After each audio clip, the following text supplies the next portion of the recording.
Let's go. Rock and roll superstar Madonna caused quite a commotion herself when she, along with co-star Griffin Dunn, director James Foley, and a 160-pound wild cougar invaded Manhattan to shoot Who's That Girl? It was very hard. The very pulse of the city and the noise of the city and the difficulty of controlling things is hard enough. And with Madonna being in the street, it just amplified that times a billion. This has been my biggest educational experience as an actress. Action! All right, everybody just stay calm. Change of partners here. I'm doing things differently. Well, the more movies you do, the more comfortable you feel with it. I don't know, I feel like it's really the first movie I've made, you know. I just understand it completely. The first couple of times I think you kind of walk around feeling your way through it, you know. Which isn't to say that I don't have my moments of doubt, you know, am I doing this right? But I feel really good about it. While Madonna was the main attraction, her co-star Murray the Cougar also generated a lot of excitement on the streets of New York. But Murray was a little overwhelmed by all the attention.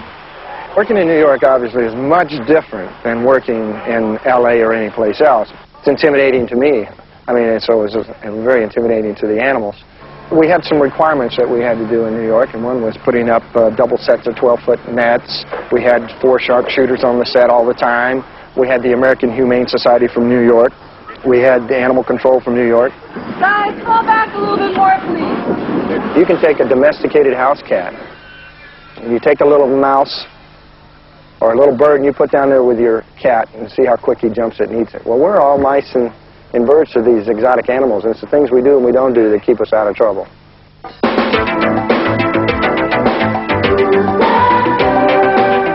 Ever since she began turning out hit records, Madonna has been setting fashion trends. While creating a look for Nikki Finn, costume designer Deborah Scott never lost sight of Madonna's impact on the fashion world. In general, when I do a movie, I don't try to think about, oh, you know, are people in 6 months, are people going to be wearing this? But with something like this, you do take that into account because there's, you know, teenagers all over America that sort of follow her style. And that it definitely has an influence. I don't think it makes you decide what she's going to wear on that basis, but you're always thinking about it.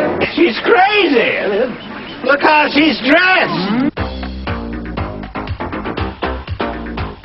I mean, there's no escaping the fact that Madonna's who she is, and even though she's playing a character, that you're dressing a personality who makes quite a statement of her own. And no matter what she wears would be a statement. No statement would be some statement. I am late. Just overcommitted myself. You understand, huh? No problem at all. Please take a seat. Who is that? Shh, don't do just me. Nobody here knows Nikki Finn.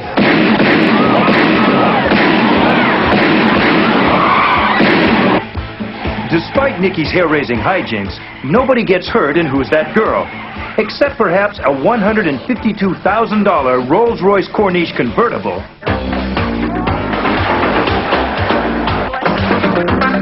4 different Rolls-Royces were used and abused during the film shoot.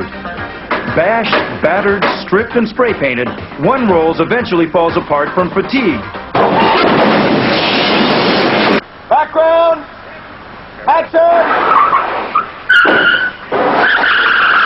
But for Madonna, the main concern on the set of Who's That Girl was keeping the material fresh and funny. And that meant trusting director Foley's instincts. You think I'm going too slow? No, you're going fast. I'm going as fast as my tight skirt will carry me. We do takes and takes and takes, and a way I was sure was going to work, and then Jamie would suggest trying just one little thing different, and I would swear that that was completely wrong, and be so adamant about it, and then I'd do it and realize that he was completely right. And then I'd have to eat my shoe or something. But